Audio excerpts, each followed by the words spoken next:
Hi everyone, it's Jody from An Eye for Beauty, and today is Sunday, October 13th, 2024. This is our weekly card reading, and we're calling upon the angels and we're asking them what we need to hear for our best and highest good for this week and for the coming weeks as October closes out. We have 3 cards here today that I just pulled out, and I want you to decide if you would like to go with card number 1, card number 2, or card number 3. And actually, I'm going to pull a card. No, you know what? I'll just keep these here, shuffled and ready to go. And if we have any extra messages, we will share them. But a card just flew out, so we're starting here. Okay. Family. The card says family is everything. Reconnect with them or tell them you love them. So if you're listening to this message today, I want you, if you have had a falling out with a family member, to either reach out to them, or if that's not possible for you, or that is something you don't want to do because you have free will, maybe it's time to write a letter to them, a release letter, where you write in everything that you have learned from the relationship. You thank them for the blessings and the lessons, and then you rip it up, you burn it, you put it in the ground, you put it in the water, or you just throw it away.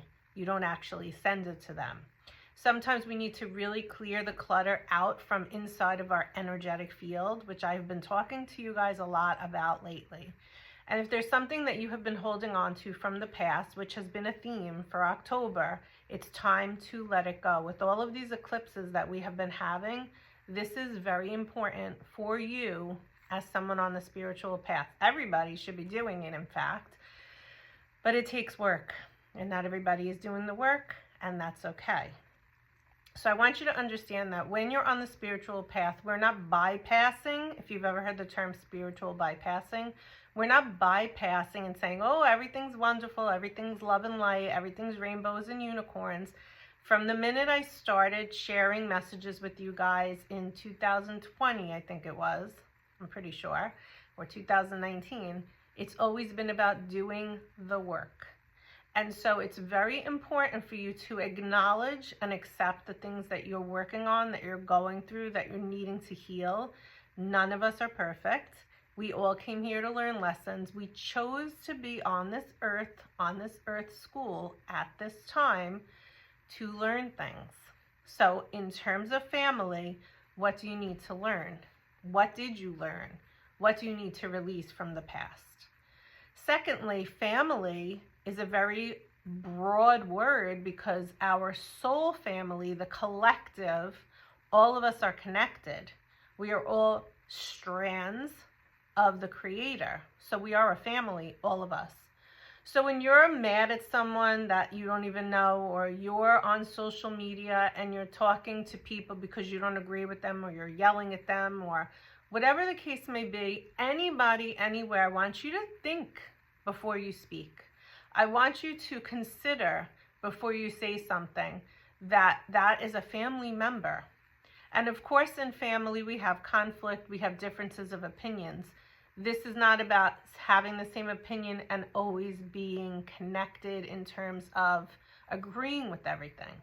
But what this is truly about is having compassion. And when saying something, coming from a place of the heart versus the logical mind, being kinder, being more compassionate, because that anybody is part of the collective soul family. And in the end, we are all going through the same things in the world at the same time, even if we are receiving it and dealing with it differently, okay? So that is the basic general purpose of this reading. So let's pull the cards and see what's going on here. Card number 1. Passion. The card says, the frequency of passion reminds us that beneath every intense emotion lies the hidden gem of insight, balance, and calm.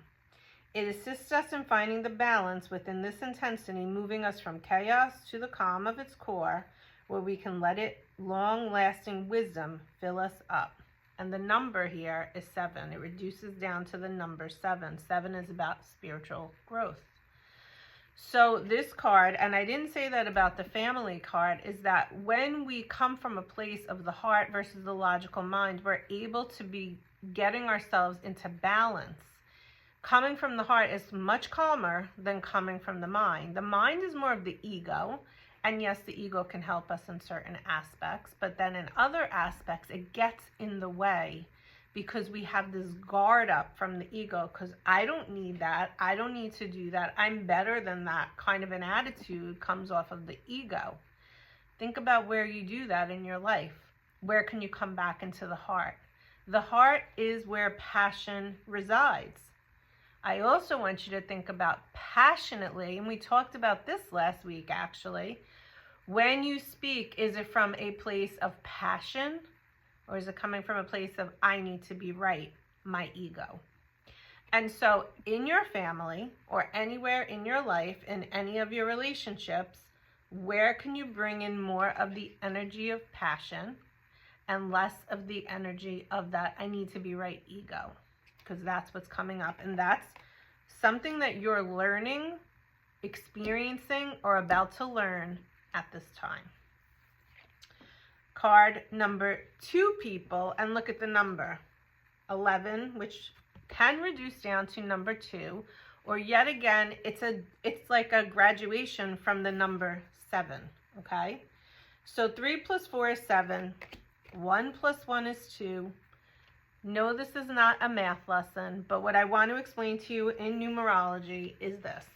When you're in the energy of 3 and 4, you're lightening your load, meaning you're getting out of your head and into your heart, because when you're in your head, it's heavy. When you're in your heart, it feels lighter. The energy is lighter. When you come from the heart, it's lighter. 4 is building this foundational message to yourself that I'm going to start doing things more from the heart and less from the head. I'm going to change it up. I'm going to crack down all my foundational cracks and build it from the ground up. Think of the tower card that we talk about often. The tower has to break down and be built back up brick by brick by brick.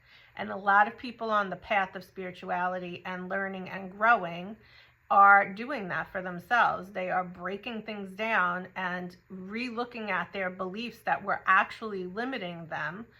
And they are not getting caught in the past and the ruins of that anymore, but they're going to rebuild structurally a very firm foundation, brick by brick, coming from the place of the heart. And that is more of a vibration of the number 7. So they're going from 3 plus 4 into the actual vibration of 7, which is the spiritual growth. Now we're stepping into 11. 11 is the next generation, the next vibration, the graduation from 7. You can be in 11 or you can be in 2. When you're in 2, you need to find balance between the masculine and feminine energies, balance between what we just talked about, the head and the heart. So let's read the card now. Belief. The frequency of belief supports our sense of self-worth based on our gifts and our talents and a strong connection to the Creator. So we just talked about beliefs. We talked about limiting beliefs.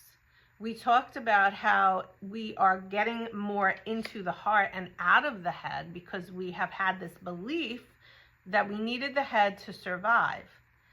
So now at this time, if you chose card number 2, you've done the work from card number 1, you're stepping up. This is your next level of growth, of learning, of walking through this to gain wisdom, to gain knowledge, to gain the understanding of the number 11 versus the number 2, bringing yourself into balance, okay? Card number 3, authority.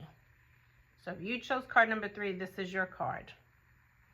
And the card says the frequency of authority reminds us that true authority is powerful, directed, and realized, yet receptive, wise, and loving. And that is being in balance. When you can understand, what this is describing is divine masculinity and divine femininity versus toxic masculinity and toxic femininity. Masculinity in the divine is powerful, directed, and realized. You understand it. You don't let it manipulate you. You don't manipulate others with it. You understand it. So think of the head. You get it, but you're not letting it rule your life. And then you come into the heart and you're more receptive, you're more wise, you're more loving. You come from a place of love. You speak more compassionately and kindly. When I started doing these teachings and having sessions, one of the ways that I explain this to people in terms of the ego, or not being receptive, I should say, is when you go out to dinner, lunch, breakfast, whatever, with someone and they offer to pay for you, do you allow them to do so? Most people don't. And so that means you're not in a receptive state. And what I ask of you, if you chose card number 3, is to allow people to be generous to you and accept it and receive it wholeheartedly. When you say no, that is your ego. You could go deep and say, why are you saying no? Why won't your ego allow you to receive? There's so many different reasons.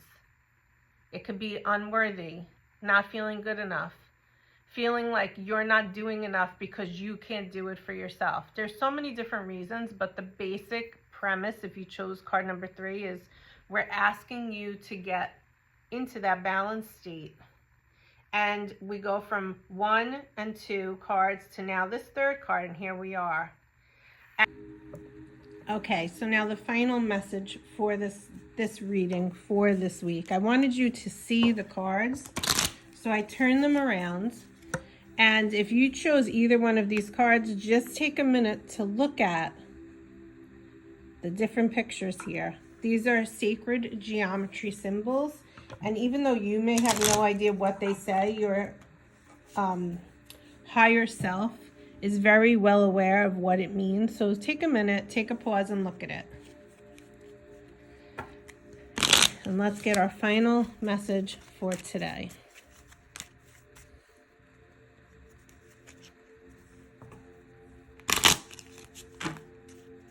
Typically with this deck, a card will come flying out when I shuffle. Oh, see? I'm glad they didn't make a liar out of me. Okay. So we have 2 final cards. Create. Unlock your creative side with dance, music, art, or writing, and express yourself. And wait. Take time to think about the matter at hand. Don't be tempted to rush.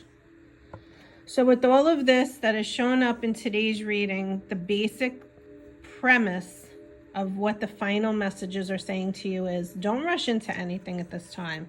We want you to sit and contemplate part of the healing process, the process of evolution, the process of raising your vibration, the process of spiritual growth on the spiritual journey is not pushing the energy. Instead, tuning in, being more in line with your heart, remember, out of the head and into the heart, and knowing, you will have an inner knowing what the next thing is that you are meant to do on your journey. You will know when to take that next step. You will just get a feeling and a knowing. And so we want you to wait, and we want you to contemplate in order to recharge. And here's another card. Look at this. Friends is at the bottom of the deck. Choose your people that you spend your time with wisely. Don't spend time with people that are not within your best and highest good. And with that, I'm going to leave you all for today. Have a great week and take care. Bye-bye.